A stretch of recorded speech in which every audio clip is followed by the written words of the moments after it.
میرا 8واں سوال یہ ہے کہ آذان میں الصلاۃ خیر من النوم سیدنا عمر نے کیوں داخل کیے؟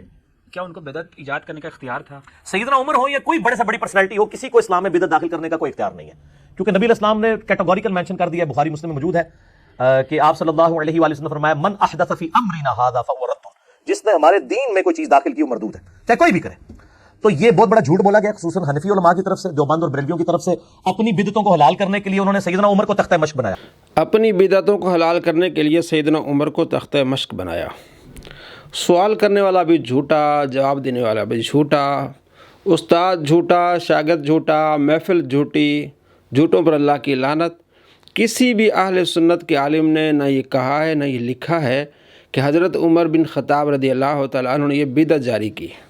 نہ فقہ حنفی میں ہے، ہدایہ پہلی جلد صفحہ نمبر 85 پہ لکھا ہے کہ الصلاۃ خیر من النوم، یہ آپ صلی اللہ تعالیٰ علیہ وآلہ وسلم نے حکم دیا تھا حضرت بلال کو۔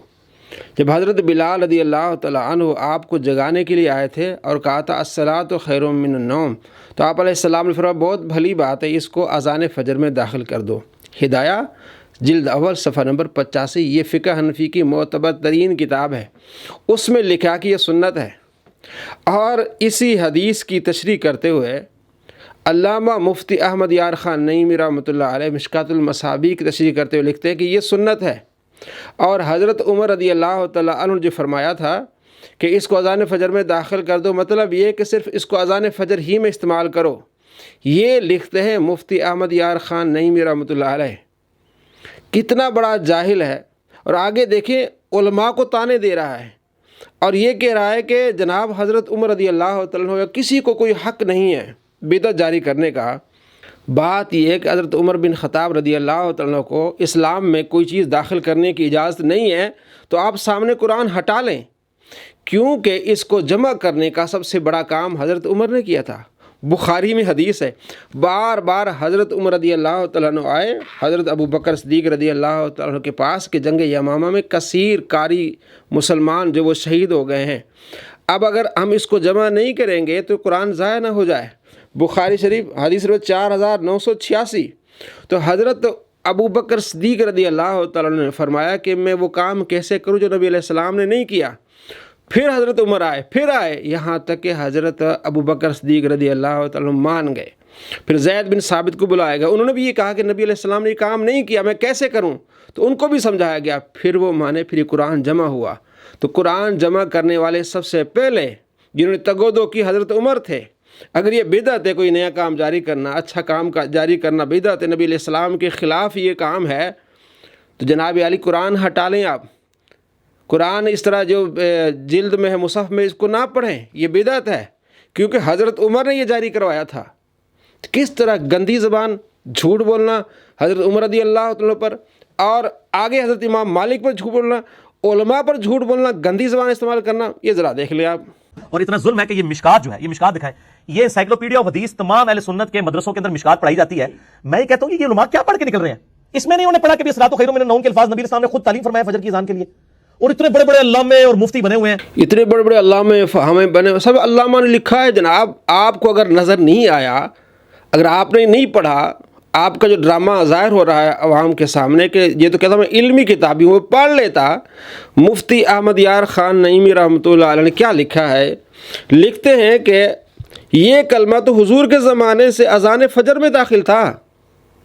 اب یہاں کہنے کا مطلب یہ ہے کہ اذان صبح کا جز ہے، اسے صرف اذان میں استعمال ہی کیا کریں۔ حضرت عمر رضی اللہ تعالیٰ جب کہا تھا کہ اس کو اذان میں شامل کریں، تو کہتا ہے کہ یہ تو کلمہ اس وقت یہ شامل تھا، اب اس کے بعد حضرت عمر جو کہہ رہے ہیں، اس کا مطلب یہ ہے کہ اس کو اذان فجر ہی میں استعمال کیا کریں۔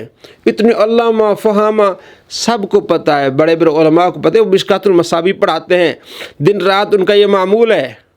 کتنا تو جاہل انسان ہے، جھوٹ بول رہا ہے علماء پر۔ صبح کی اذان میں نبی صلی اللہ علیہ وآلہ وسلم الصلاۃ خیر من النوم کے الفاظ خود تعلیم فرمایا کرتے تھے، یعنی سیدنا عمر کی یہ ایجاد کردہ چیز نہیں ہے۔ یہ تسی کو کہ چھڑول کتوں آئی ہے، وہ بھی اتوں ہی آئی ہے، چھڑولے انہوں نے پڑھ لی ہے اسی مشکات کی۔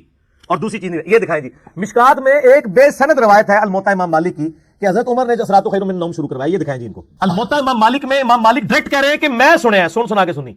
دیکھیں جی زبان اس کی، امام مالک سنی، کہتا ہے سنی ٹنی، یعنی یہ کہتا ہے جو ایک بکش مسلمان ہوتے ہیں، ایک سنی ٹنی ہوتے ہیں، ان کو جاہل کہتا ہے۔ تو امام مالک رحمۃ اللہ علیہ کو جاہل کہہ رہا ہے، اور امام مالک کی روایت کو چھڑل کہہ رہا ہے۔ حالانکہ محدثین فقہا اس کی شرف بیان فرما رہے ہیں کہ حضرت عمر کا یہ کہنا کہ اس کو اذان فجر میں داخل کر دو، مطلب اس کو اذان فجر ہی میں استعمال کیا کریں۔ چھڑل دیکھیں، چھڑل اب چھڑل ہم نے نہیں پڑھی، یہ کہہ رہے ہیں، یہ علامہ مفتی احمد یار خان نعیمی رحمۃ اللہ لکھ رہے ہیں کہ یہ کلمہ تو حضور کے زمانے میں اذان فجر میں داخل تھا۔ حضرت عمر نے جب فرمایا اس کا مطلب اس کو اذان فجر ہی میں استعمال کیا کریں، یہ آپ نے مؤذن سے فرمایا۔ چھڑل کی باتیں کرنا، سنی ٹنی کی باتیں کرنا، علماء جاہل ہیں یہ باتیں کرنا، اور آگے جناب کہتا ہے جناب منڈا ہے کسی نے چھڑ دا۔ الصلاۃ خیر من النوم کے بعد پوری تسلی ہوگی، آندہ نہیں کہیو تو پڑھ لکھے تھے، اس لیے کہتے ہیں جناب وہ ایک منڈا آیا ہے جناب، وہ انجینئر، کسی نے نہیں چڑھتا۔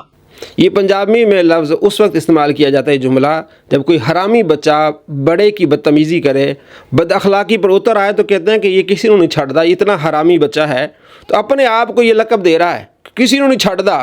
تو امام مالک کو جو نہیں چھڑدا، حضرت عمر فاروق کو نہیں چھڑدا، وہ حلالی تو ہو نہیں سکتا جس کے اندر اتنا ادب تہذیب نہیں ہے۔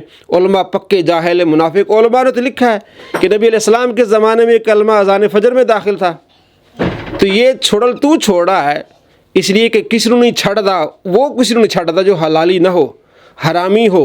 اور نبی صلی اللہ تعالیٰ علیہ وآلہ وسلم کا فرمان ہے، 495 نمبر روایت مجمع الزوائد میں آپ علیہ السلام فرماتے ہیں 4 چیزیں بننا، ابو بکرہ صحابی سے، 5ویں چیز نہ بننا، عالم بنو، طالب علم بنو، یا علماء سے سننے والے بنو، اگر نہیں تو علماء سے محبت کرنے والے بنو۔